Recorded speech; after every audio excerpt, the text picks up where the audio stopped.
Aujourd'hui, je vous présente un exercice pour améliorer, pour maintenir la mobilité de votre hanche, la souplesse de votre hanche et aussi peut-être pour dépister une raideur éventuelle à la hanche. Si vous écoutez la vidéo, c'est peut-être parce que vous avez utilisé les codes QR dans mon livre Plus jamais malade, particulièrement ceux du chapitre sur l'arthrite. Si vous n'avez pas le livre entre les mains, il n'y a pas de souci, vous allez pouvoir faire l'exercice facilement et comprendre mes explications.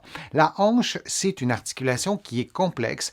On voit à l'écran en tout cas le symbole d'une hanche qui serait inflammée, qui aurait peut-être des processus dégénératifs qui s'installent. C'est un schéma, c'est une illustration, mais je voulais vous la montrer en 3 dimensions. On voit la complexité de cette région du corps. Il y a, oui, le fémur, il y a l'os iliaque, mais il y a aussi le sacrum, le bas du dos qui n'est pas très loin, la symphyse pubienne qui est située à l'avant. Donc, c'est une articulation qui est anatomiquement complexe. L'exercice que je vous présente, le test de dépistage, vous allez voir, c'est simple, mais c'est intéressant de garder en tête l'aspect de la hanche. Et il y a aussi évidemment beaucoup de muscles, des petits muscles, des grands muscles. Il y a des muscles qui se limitent à la hanche elle-même et il y a des muscles qui sont beaucoup plus longs, qui vont se rendre jusqu'au bas du dos, qui vont se rendre jusqu'aux genoux aussi. Donc, on doit en tenir compte dans les exercices qu'on fait. Et celui que je vous présente est relativement simple. Il se fait allonger sur le dos. On doit être confortable,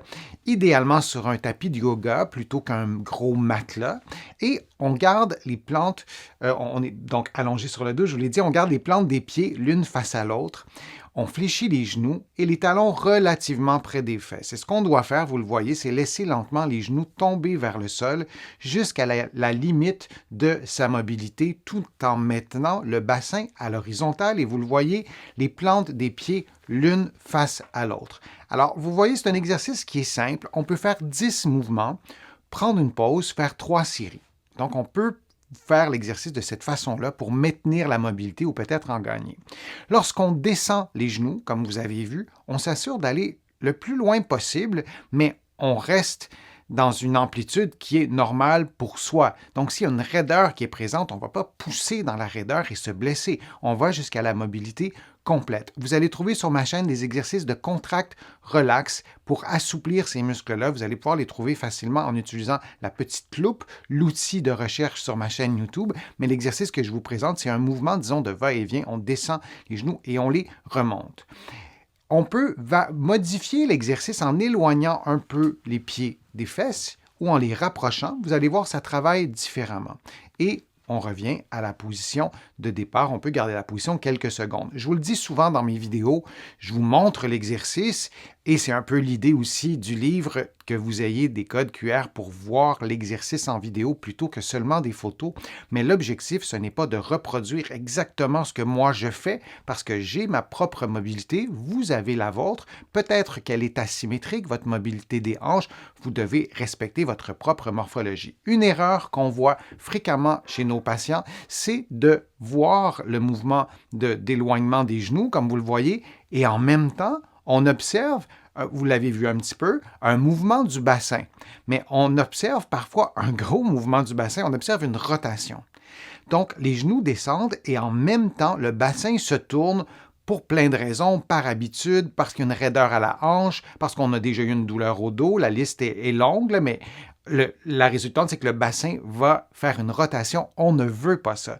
Donc, en faisant l'exercice, vous pourriez placer vos mains sur votre bassin pour vérifier, et peut-être même fermer les yeux, pour vérifier s'il n'y a pas une rotation qui s'installe parce que vous aurez un exercice qui sera moins efficace. Si votre bassin tourne vers la droite, bien évidemment, vous allez avoir l'impression de bouger quand même pas mal du côté droit, mais dans le fond, ce sera une impression parce que ce sera votre bassin qui aura effectué une rotation.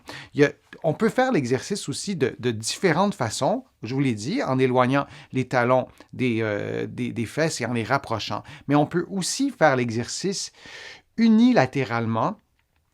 Et je vais vous le montrer en avançant un petit peu la vidéo. Donc, on peut le faire donc de façon unilatérale. Et là, je vous le montre dans ce plan-là de l'espace.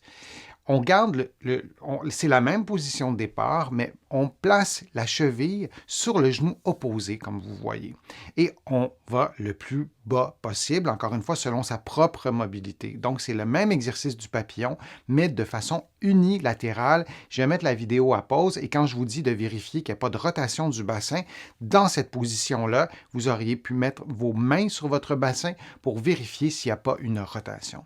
Alors, c'est en quelque sorte le même exercice, mais qu'on fait de façon unilatérale. C'est un exercice qui est complémentaire, le fait de le faire seulement d'un seul côté. Pourquoi? Parce que lorsqu'on le fait des deux côtés, les deux genoux en même temps, la tension musculaire, la saine tension musculaire qui apparaît à droite et à gauche simultanément a un effet, en quelque sorte, de stabiliser le bassin puisque les tensions sont des deux côtés. Et lorsqu'on le fait d'un seul côté, on doit vraiment se concentrer pour ne pas avoir la rotation dont je vous parle depuis tout à l'heure, la rotation du bassin, et aller assouplir un côté à la fois. Alors, c'est une façon intéressante de le faire. Je vais vous le montrer aussi dans le même plan de l'espace, mais les deux côtés en même temps. Je vais repartir la vidéo comme ça. Alors, on va éloigner les genoux l'un de l'autre et on va aller au maximum. C'est le même exercice que la première déclinaison que je vous ai montrée, mais je l'ai filmé aussi dans ce plan-là pour que vous puissiez voir de façon peut-être plus précise l'exercice en combinant les deux façons de filmer l'exercice. Peut-être que ça vous aidera. Et vous avez le droit pendant l'exercice de lever la tête lorsque vous êtes à la fin du mouvement et je vais mettre la vidéo à pause. Disons, à cet angle-là, vous pourriez lever la tête et vous pourriez vérifiez si vos genoux sont symétriques. Est-ce que vous avez un genou qui est plus haut ou un genou qui est plus bas? Ça, c'est intéressant aussi de le faire comme ça. Et c'est là que l'exercice ou la position qu'on prendrait devient un test de dépistage pour vérifier s'il y a une asymétrie. J'ai remis la position à pause et je vais changer la vidéo de place pour vous montrer un autre plan. Donc, c'est notre exercice qu'on fait d'un seul côté. Mais cette fois, quelle est la différence avec tout à l'heure? Vous l'avez remarqué, le genou opposé n'est pas en flexion. Tout à l'heure, le genou était en flexion. Alors, c'est une troisième façon de faire l'exercice. Et donc, vous placez votre cheville sur le genou opposé, mais là, votre jambe, elle est en extension. Donc, votre cheville est plus basse que la version de tout à l'heure. Alors, c'est une autre façon de faire l'exercice. Et là aussi, moi, je vous encourage à, par exemple, vous immobiliser dans cette position-là, vous levez la tête et vous faites ensuite, vous pouvez même prendre une photo. On le fait avec nos patients, on prend des photos, on s'assure d'être placé au même endroit pour ne pas avoir des erreurs d'interprétation parce que la caméra ou le téléphone intelligent ne sera pas placé de la même façon. Et on fait ensuite le même exercice où on prend la même position de l'autre côté et on prend une photo et on compare les deux côtés.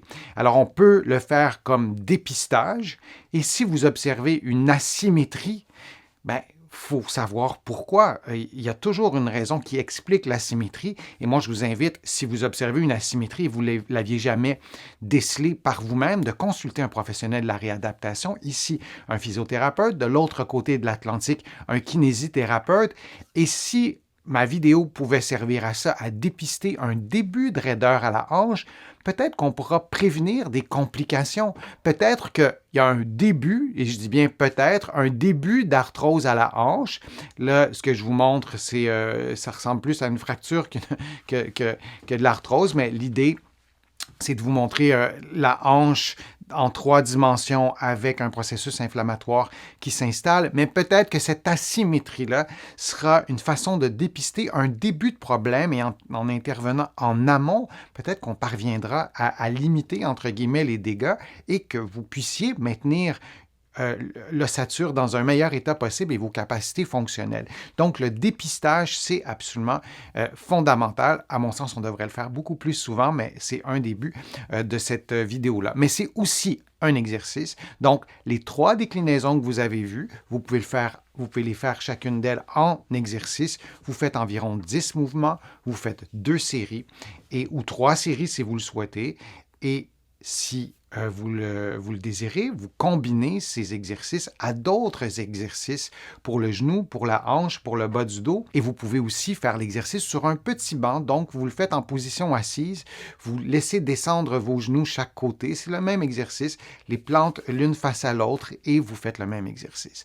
Donc, j'espère que ces multiples déclinaisons de l'exercice, mes conseils vous seront utiles. J'espère que je vous ai encouragé à faire au moins le test de dépistage et si une asymétrie, consulter un professionnel de la réadaptation.